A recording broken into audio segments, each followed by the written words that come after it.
everyone, my name is Sarah. I'm an educator at the North Carolina Aquariums at Pine Knoll Shores, and welcome to our virtual Party for the Planet celebration.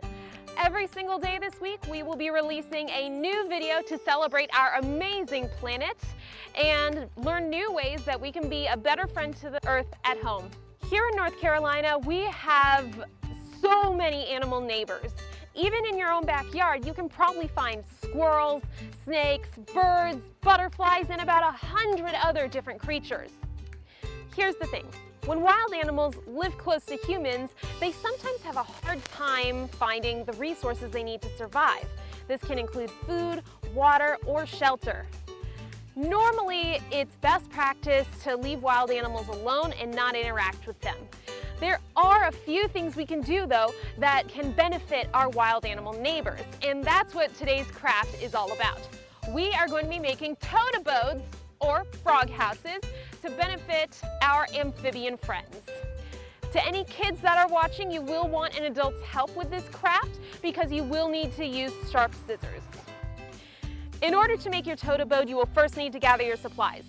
For the main structure of your toad abode, you will need a large container, like a milk carton or a milk jug, or another large plastic tub, like these yogurt tubs here. You will also need some newspaper, some sharp scissors, and some glue. The last thing you'll need are decorations to put on the outside of your toad abode. I'm choosing to use natural materials to decorate my toad abode. Natural materials include things that you find outside, like leaves, sticks, or flowers.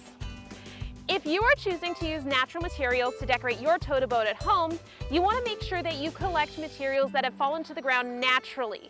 You don't want to use anything that is still on a living plant. If you are using a milk carton or a milk jug to make your toad abode, the first step you're going to want to take is cutting it in half in the middle right here. And this way you'll have two smaller containers that you can use to make two toad abodes. I'm going to be using these yogurt containers to make my toad abode today, so I don't need to do that step.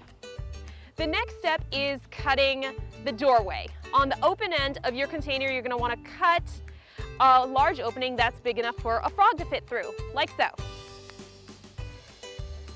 Here we go. And then when the toad abode is finished, it will be sitting this way, and you'll have the nice doorway there for your frog or your toad friend to enter. If you are using a container that's slightly see-through, you will want to line the inside and the outside with newspaper in order to make it nice and dark. Frogs and toads tend to prefer a darker ambiance, so if it's really dark inside of your toad abode, you're going to be more likely to have some toads and frogs visit you. Once you've secured the newspaper with glue, then you'll get to decorate, and that's the fun part. When you are ready to decorate, you only want to put your decorations on the outside of your toad abode because frogs and toads don't really like interior decorating. So here's an example of a completed toad abode. And here we have a fully decorated toad abode.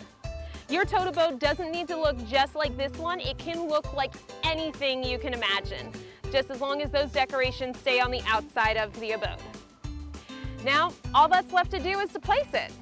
Look around your backyard for a place that's shaded and moist, and you'll want to set up your toad abode upright in that area in a way that it's not going to fall over.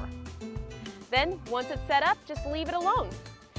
Check on it every few days and see if you have any frog or toad visitors.